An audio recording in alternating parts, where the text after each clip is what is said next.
of the things that I'd really like to do running for county commissioner is to change the nature of the relationship between the local government and citizens.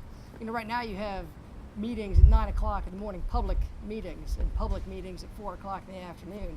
People are in class, people are doing different things. The board doesn't really communicate with its citizens the way I think it needs to, and it doesn't allow for two-way communication the way I think it needs to. So one of the big things I want to do is just go down and talk to the people more, get them involved, let them know how county government is affecting their life. So this is your first time running for a political office position? Sorry, I'm going to pause you. I'm getting a weird profile. Okay. I'm going to change the angle a little bit. Sure. This is your first time county commissioner? Or Yes. Any political office? Any political office. Okay.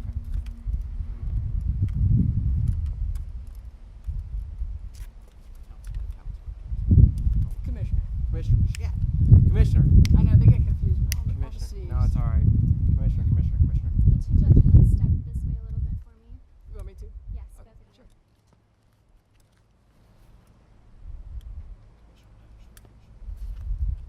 Do you want to retake the first question? Yes. Yeah, and that's speak fine. up a little bit more over there, please.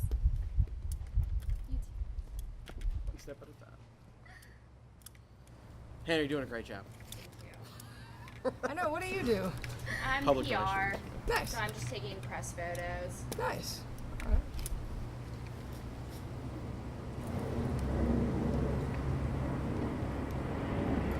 All right. Whenever you're ready. All right. All right. Nelson, we appreciate you coming out. Good to be here. Thank you. So, running for your commissioner position, what are some of your goals in running for office? So one of the things that I really wanted to do is I wanted to change the nature of I'm relationship. sorry again. The plane's making too much noise. I'm so sorry. As soon as the plane ends. Don't worry. Just want to make sure we can We hear try to push everything for it clearly. and such. That's fine. That's fine. Really, it doesn't matter. I got all the time in the world. After this, I'm going to run around and put more of those awful yellow signs in the ground, so we got time. Got a pretty good crew helping you? No, Did you well, want to yeah, move my that or you wife. want to leave it there? I just noticed it. Yes, I'll move it a little bit closer just for now. I would hate for us to do all of this and the sound be completely What? jammed I up. can't hear. I didn't hear anything. Okay, whenever you're ready now. Nelson, thank you for coming out and joining us here on Campaign Corner. Thanks. So, as running for the commissioner position, what are some of your goals in running for office? So one of the big goals that I had, the broad goals that I had, was to change the nature of the relationship between the local government and citizens. Right now you have a local government that has meetings at 9 in the morning, 4 in the afternoon, and they call them public meetings. But my public is working at that time. My public is in class at that time, and so I feel like there's not a lot of room for two-way communication between the citizens of New Hanover County and the board. And I want to go in there and make it easier to communicate with local leaders and let people know how local government is affecting their lives. Awesome. So, since this is your first time running for a political office, what are some achievements in your personal life that you've done up to this point that you're especially proud of?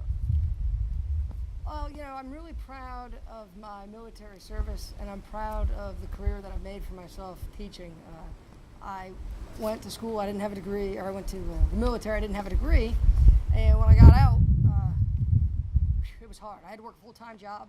I had 2 daughters. I couldn't miss soccer practice. I couldn't miss birthdays, play dates. That was really important to me, to maintain that role of their dad and to enjoy that for myself. And I'd work full-time at night. I'd come home. I'd work in the computer all day, getting my schoolwork done. I got a master's in history, and then I went and got another master's in political science. It was really, really difficult, but so worth it. It was the best purchase I ever made for myself. So, and now that you are running for office, are there challenges that you're encountering here in New Hanover County in campaigning or running for office in general? Oh, no doubt. First of all, people don't know who I am, and second of all, when they learn who I am, it takes them a couple of months to actually pronounce my name correctly. It's Beaulieu, but if you look at it, in the Army, my nickname was Vowels. Right. You wear a name tape, and there's just a bunch of vowels, and they didn't want to bother pronouncing it. So, every candidate has their own liabilities. Every first-time candidate sort of has to learn the nature of politics. And so I've taken a few lumps. But that specific challenge of just people not knowing who you are and not knowing the office you're running for is something I've had to work hard to overcome, and I think I've done that in some pretty neat ways. So I hear that you're getting out there, you're communicating with the public. Part of your platform is you want to increase the communication between the political office that you're running for and the people. Are you, when you're out there, when you're campaigning, are you hearing about, do you think that the voter ID laws are going to affect the turnout at all here in the New Hanover County?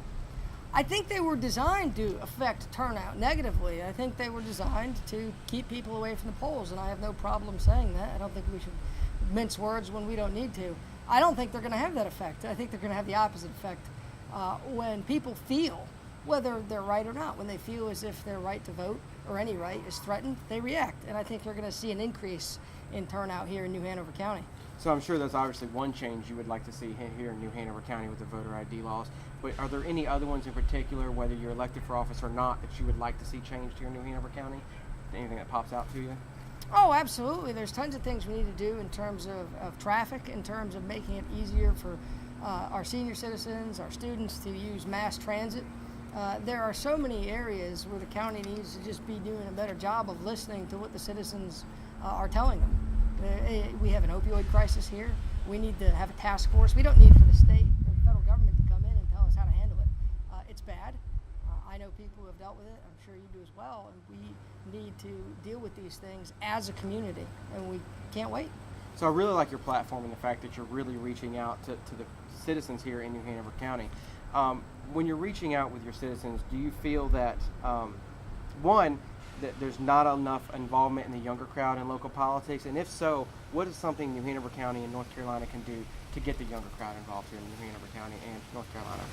Well, that's a really good question. I'm glad you asked. The issue of young people being involved, especially at the local level, is one that sort of thrust me into this race. I teach at Cape Fear Community College. I've taught here at UNCW.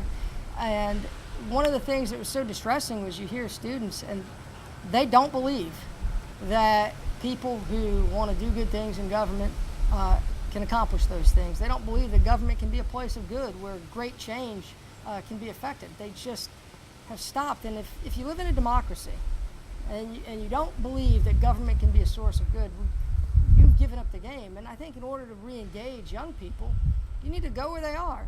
I've done canvases downtown. I have a stamp instead of literature. And when people go, out having beers on the river walk or getting ready for a night out, you go where the fish are. I mean, that's Right. the way fishing works, right? That's what I'm told.